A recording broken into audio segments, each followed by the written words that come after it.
el sol hasta que vuelva la luna. De donde ahora estoy y hasta el último río. ¿Sí lo encontró? Dice el verso 16. Hebreos 10:16. Este es el pacto que haré con ellos después de aquellos días, dice el Señor. Pondré mis leyes en sus corazones y en sus mentes las escribiré. Añade, y nunca más me acordaré de sus pecados y transgresiones. Y nunca más me acordaré de sus pecados y de sus transgresiones. Amén. Vamos a considerar en esta mañana el tema viviendo bajo un pacto. Viviendo bajo un pacto, y no cualquier pacto, un pacto especial. Gloria a Dios. Viviendo bajo un pacto.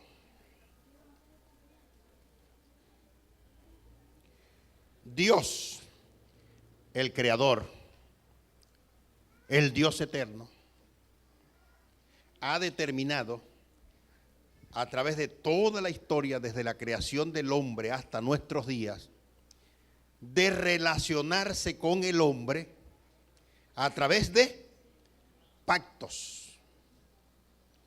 No hay otra manera como Dios pueda relacionarse con el ser humano sino a través de un pacto. La Biblia no es otra cosa sino el libro de los pactos de Dios. El libro de los pactos. Y hay dos pactos principales. Por eso usted, cuando estudia acerca de la Biblia, lee o le dicen el Antiguo Testamento y el Nuevo Testamento. Esa palabra testamento tiene el mismo significado que pacto. Es como si dijera el viejo pacto y el nuevo pacto. Así que desde Adán hasta la eternidad, Dios se relaciona con el hombre a través de pacto. Y en medio de esos dos pactos, tanto el antiguo, Dios ha hecho pactos específicos con algunas personas. Dios hizo un pacto con Adán. Dios hizo un pacto con Noé. Dios hizo un pacto con Abraham. Dios hizo un pacto con David. Dios hizo un pacto con el pueblo de Israel. Y en todos esos pactos que Dios ha hecho, Dios, aunque la persona con quien lo hizo haya sido imperfecto y haya fallado, Dios siempre ha sido fiel en guardar su pacto. Fíjense que el pacto que hizo con Noé nos involucra a nosotros todavía. Es un pacto duradero, aunque lo hizo con Noé y sus generaciones, pero como todos después del diluvio descendemos de Noé, ese pacto todavía permanece. Dios le dijo a Noé, todavía no cesará el frío y el calor. Cuando a usted le dé calor, diga, Dios es fiel. Porque Él dijo que no cesaría el frío y el calor. Y cuando le dé frío, también diga, Dios es fiel. Porque Él dijo que habría frío y habría calor. Y también dijo Dios que no cesaría mientras el hombre estuviera en la tierra la siembra y la cosecha. Entonces, cuando usted vaya al mercado y compre plátano, diga, Dios es fiel. Porque todavía hay plátano. Cuando se coma un cambur, diga Dios es fiel. Cuando se come un mango, diga Dios es fiel. Cuando se coma una manzana, diga Dios es fiel. Cuando se coma una uva, diga Dios es fiel. Cuando compre una guanábana, Dios es fiel. Cuando compre una piña, Dios es fiel. Porque Él dijo que no cesaría la siembra ni la cosecha. Y también dijo Dios que no destruiría jamás el mundo actual con agua. Y como señal de ese pacto puso el arco iris. Y dice Dios, y cuando vea el arco iris, me acordaré del pacto que hice con Noé. Y aunque hayan inundaciones, y aunque hayan lluvias en ciertos sectores, y aunque hayan ríos desbordados, nunca toda la humanidad desaparecerá por otro diluvio, porque Dios es fiel. Hizo un pacto con Abraham y le dijo a Abraham que lo iba a bendecir, a él y a su descendencia, que lo iba a bendecir. Y sabe, Dios es fiel. Aunque el pueblo judío, los descendientes de Abraham, han sido rebeldes, rechazaron a Cristo, lo crucificaron, como Dios es fiel, Dios los ha bendecido y los bendice. ¿Saben? La economía del mundo la gobiernan los judíos. Porque Dios es fiel. Cualquier parte del mundo hay un descendiente judío. Los zambiles los judíos son dueños.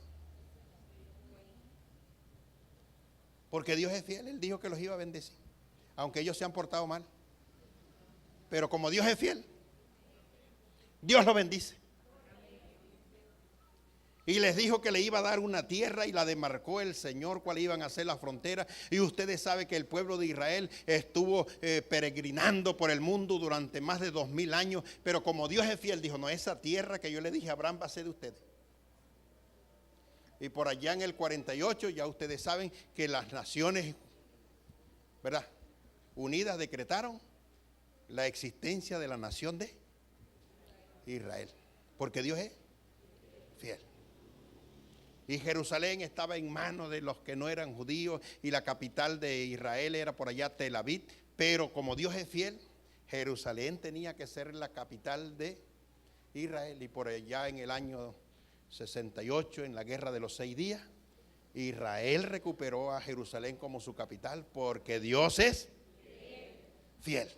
Entonces un pacto que Dios hace es una disposición soberana. Él no tiene obligación de pactar con nadie. Dios no está obligado a hacer nada. A Él no lo puede obligar nadie. Pero cuando Él decide hacer un pacto, lo hace porque Él tiene la disposición de establecer un convenio obligándose Él mismo a conceder bendiciones a quien entra en un pacto con Él.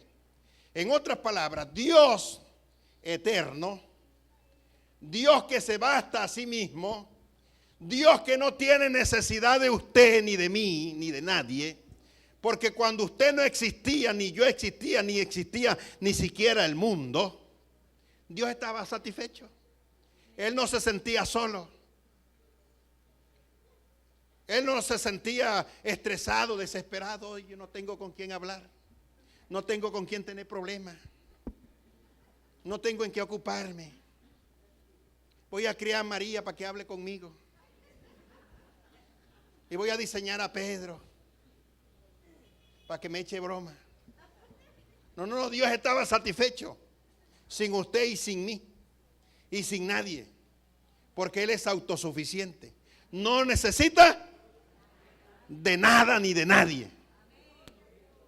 Así que no crea que a Dios le hace falta su plata, lo que usted da. Ni los diezmos ni la ofrenda. ¿Qué le va a hacer falta a Dios? Si Él no consume harina pan. Si no tiene que pagar condominio. Si no echa gasolina. si no se enferma.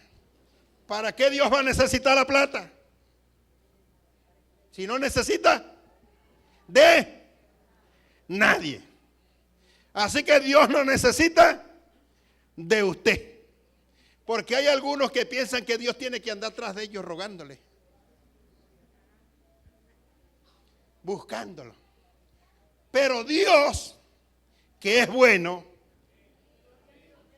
lento para la ira y grande en misericordia, nos creó a su imagen y semejanza. Pecamos y por su infinita misericordia, aún habiendo pecado, Él decide hacer pacto con uno. Se rebaja a Dios, baja del cielo, se pone en igualdad de condiciones con nosotros y nos dice: si tú me honras, yo te honro. ¿Verdad que es una grandeza de la misericordia de Dios que Él, no necesitando de nadie ni de nada, nos diga, se ponga al nivel de nosotros y nos diga: tú no tienes nada que ofrecerme, no tienes nada que darme, todo es mío, pero de todas maneras, si tú me honras, yo te honro. Entonces, Él, por su soberana voluntad, decidió obligarse a sí mismo para conceder todas las bendiciones a los que entran en un pacto con Él. Entonces, fíjense lo que dice en el libro de Hebreos, capítulo 6, el verso 13. Hebreos 6, 13. Miren lo que dice. Porque cuando Dios hizo la promesa a Abraham, no pudiendo jurar por otro mayor, juró por sí mismo. Y el 18 dice: para que por dos cosas inmutables, en las cuales es imposible que Dios mienta, tengamos un fortísimo consuelo, los que hemos acudido para asirnos de la esperanza puesta delante de nosotros. Entonces se acostumbraba que cuando una persona hacía pacto con él o con otra, para que ese pacto fuera firme, para que ese pacto fuera duradero, para que ese pacto fuera seguro, la gente acostumbraba a jurar por alguien mayor que él, por alguien a quien amaba, por alguien a quien apreciaba, por alguien a quien consideraba. Y todavía queda esa costumbre. La gente se hace la señal de la cruz, se besa por lo más sagrado. Te lo juro, por lo más sagrado, por lo que más estimo, por lo que más aprecio, por mi madrecita santa, te lo juro. Te lo juro. Pero la Biblia dice que no habiendo nadie superior a Dios por lo que es jurar, lo que quiere decir que Dios no tenía madre o no tiene madre. Porque si Dios hubiese tenido madre, le dice a Abraham: te lo juro por mi mamá. Pero como Dios no tiene madre, juró por sí mismo y por su palabra, que le quedaría bien a Abraham. Y por eso Dios le ha quedado bien a Abraham. No le ha quedado mal. Ha bendecido a los que bendicen y ha maldecido a los que maldicen a su generación. Entonces, Él se ha comprometido a bendecir. Todo el que ha pactado con Dios o con quien Dios ha hecho un pacto, nunca ha salido defraudado. Vale la pena vivir bajo un pacto con Dios. Dije que vale la pena vivir bajo un pacto con Dios. Gloria a Dios. La gente hoy hace pacto con el diablo y ese sí queda mal y no tiene nada que dar y no hace nada gratis. Siempre hace las cosas no gratis, siempre negocia. Los que han pactado con Satanás siempre han muerto jovencitos. Y han muerto de una forma terrible. Si usted lee la historia de Elvis Presley, si lee la historia de John Lennon, si lee la historia de Michael Jackson, si ves esas historias de gente que deseando la prosperidad, la riqueza, la fama, han negociado, ¿se dan cuenta que han muerto? Terriblemente. Pero Cristo dijo: yo he venido para que tengan vida y para que la tengan en abundancia. Entonces, si queremos vivir bajo un pacto con Dios, lo primero que tenemos que saber cómo es Dios. Porque es una decisión sabia cuando uno quiere vivir bajo un pacto, conocer con quién uno está pactando. Voy a hacer un negocio contigo, pero ¿quién es usted? ¿Qué me ofrece? ¿Cuáles son, dónde vive? ¿Cuáles son sus características? ¿Cuáles son sus bienes? Entonces, conozcamos un poquito de Dios para que podamos entender qué nos ofrece Dios cuando queremos vivir con Él bajo un pacto. En primer lugar, Dios es una persona. Dios no es un ser etéreo así que incomprensible. Dios es una persona. Cuando Dios dijo: hagamos al hombre a nuestra imagen y semejanza, está diciendo: yo quiero que el hombre tenga atributos personales, que tenga razón, que tenga voluntad y que tenga intelecto. Aunque Dios es una persona incorpórea, o sea que no tiene cuerpo. Pero el cuerpo no es la persona. El cuerpo es el estuche. El cuerpo es el envase. El cuerpo es el caparazón. El cuerpo es la caja donde usted vive. Lo que pasa es que como usted no se ha entendido, usted cuida más la caja que el producto que está dentro. Gloria a Dios. Saque cuenta para que vea cuánto tiempo le invierte usted a la caja. ¿Cuánto dinero le invierte usted a la caja? Para que no se le deteriore, para que no se arrugue, para que no pierda el color, para que esté relumbrante, para que usted sabe, para que tenga buena apariencia, para que no se le ponga la tapa de arriba blanca, para que, oye. Y le invierte, y le invierte, y le invierte. Al final y al cabo, por mucho que usted cuide el estuche, ¿qué va a pasar? Polvo eres. Y al polvo volverá. Pero aquí vivimos. Y no es malo cuidar el estuche, cuando entendemos la realidad de la persona que está dentro del estuche. Y entonces la Biblia dice del estuche: nuestro hombre exterior se va desgastando de día en día, aunque usted no lo quiera reconocer. Porque hay viejitos y viejitas que están desgastaditos y no quieren darse cuenta que están viejos. Quieren vivir como pavitos y pavitas. Y a veces uno ve a una viejita por allí en unas minifaldas y se le ve ese cuerero guindado así.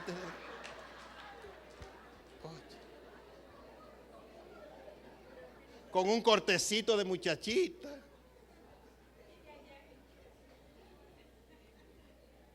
Bueno, pero es que no quieren aceptarla. La realidad que los años le están cayendo. Y que no le pregunten la edad. Porque esa es una ofensa. Pero nos vamos a envejecer. Querramos o no. Querramos. Aunque usted se estire y se estire y se estire y se estire y se estire. Y cada vez que le salga una arruguita se vuelve a estirar y estirar y estirar. De todas maneras, la persona no es lo externo. Entonces Dios es un ser que no se envejece porque no tiene un cuerpo como nosotros. Pero aunque nuestro cuerpo exterior se va desgastando de día en día, dice la Biblia, no obstante, el interior se renueva de día en día. Entonces hay que preocuparse por lo externo, pero mucho más hay que preocuparse por el hombre interno, porque lo que va a permanecer es lo que vive dentro del estuche. Por eso dice la Biblia, si nuestro hombre exterior se deshiciere, tenemos un edificio, una casa no hecha de mano en el reino y eterna en los cielos.